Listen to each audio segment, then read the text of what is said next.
Avec Daniel Fortin, rédacteur en chef au journal Les Échos, il y aura donc bien une baisse d'impôt sur le revenu de l'ordre de 5 milliards d'euros. Emmanuel Macron l'a confirmé hier. Et les principaux bénéficiaires de cette mesure sont les ménages modestes, Daniel. Oui, alors le président n'a pas indiqué hier précisément la méthode qui sera employée, mais ce que l'on sait déjà, Pierre, c'est que le gouvernement travaille sur un schéma qui consiste à rendre moins brutale l'entrée dans l'impôt sur le revenu pour les foyers les plus modestes, notamment pour la tranche d'impôt comprise entre 9 900 et 27 500 euros.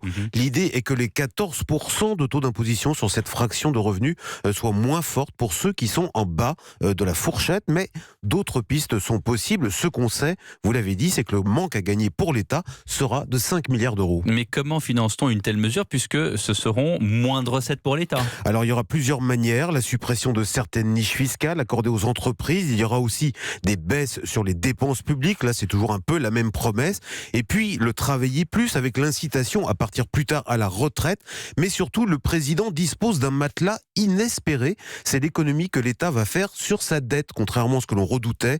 Les taux d'intérêt vont rester très bas beaucoup plus longtemps que prévu. Résultat, alors que le gouvernement avait fixé à 44 milliards d'euros cette dépense dans le budget 2020, elle ne sera finalement que de 37 milliards, soit 7 milliards récupérés d'un coup dès l'an prochain. Mais sur le plan politique, les annonces du gouvernement vont-elles convaincre les Français qu'on dit en plein ras-le-bol fiscal ? Alors là, rien n'est moins sûr, même si Emmanuel Macron l'a rappelé hier, depuis Nicolas Sarkozy et François Hollande, il est le premier président qui baisse autant les impôts des Français. 14 milliards en moins depuis le début de son mandat, 19 milliards en tout si l'on ajoute ce qui a été annoncé hier.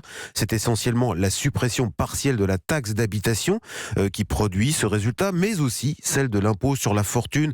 Et c'est là une partie du problème, car les Français ont retenu que l'ISF a été baissé en une seule fois, quand la suppression de la taxe d'habitation, elle, a été étalée dans le temps. Traduction, les riches ont été les mieux servis. C'est totalement faux, puisque la suppression de la taxe d'habitation représente en valeur 2 fois celle de l'ISF, mais c'est la vérité de l'opinion aujourd'hui, et la pente sera dure à remonter.